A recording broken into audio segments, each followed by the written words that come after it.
జరిగినప్పుడు తానే ముఖ్యమంత్రి అని చెప్పి ఒక షాడో ముఖ్యమంత్రిగా ఏదైతే టెర్రరిస్టులు నక్సలైట్లు సంబంధించి దేశానికి ఏదైతే భద్రతకి సంబంధించిన ఉపయోగించాల్సిన ఫోన్ ట్యాపింగ్ని కూడా వారు వాడుకొని రాజకీయ లబ్ధి కోసము ఏదైతే సంబంధించి ప్రత్యర్థులను ఇబ్బంది పెట్టే ప్రయత్నం చేసిరని చెప్పి చాలా స్పష్టంగా ఏదైతే సంబంధించి ఎవిడెన్సెస్ కానీ జరుగుతున్న ఎంక్వైరీ ప్రకారం తెలుస్తుంది.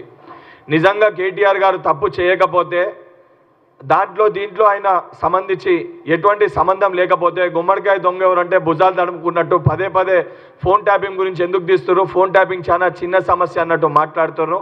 100% ఎవరు తప్పు చేసినా ఇది కేవలము కాంగ్రెస్ పార్టీ శ్రేణులో కాంగ్రెస్ పార్టీ నాయకుల ఫోన్ ట్యాపింగ్ చేసిర్రని చెప్పి ఈ కేసు సంబంధించి ఎంక్వైరీ జరుగుతలేదు.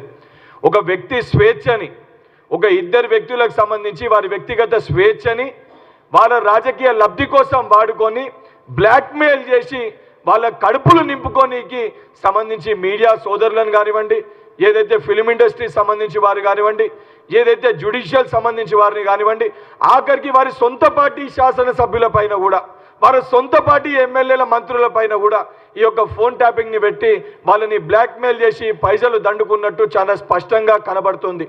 100% దీనికి పూర్తి బాధ్యుడు కల్వకుంట్ల తారక రామారావు గారు, తన్నీరు హరీష్ రావు గారు. తప్పనిసరిగా ఎవరైతే పాల్పడ్డారో తప్పనిసరిగా వీరికి కఠినంగా శిక్షించడం జరుగుతుంది. ఏ రకంగా న్యాయపరంగా చట్టపరంగా ఏదైతే శిక్ష అనుభవించాల్సి వస్తుందో, ఎన్ని మాటలు చేసినా సమయం వచ్చినప్పుడు వీళ్ళు కూడా ఏదైతే తప్పు చేసినా వారందరూ కూడా కటకటాల్లోకి వెళ్లాల్సిందే.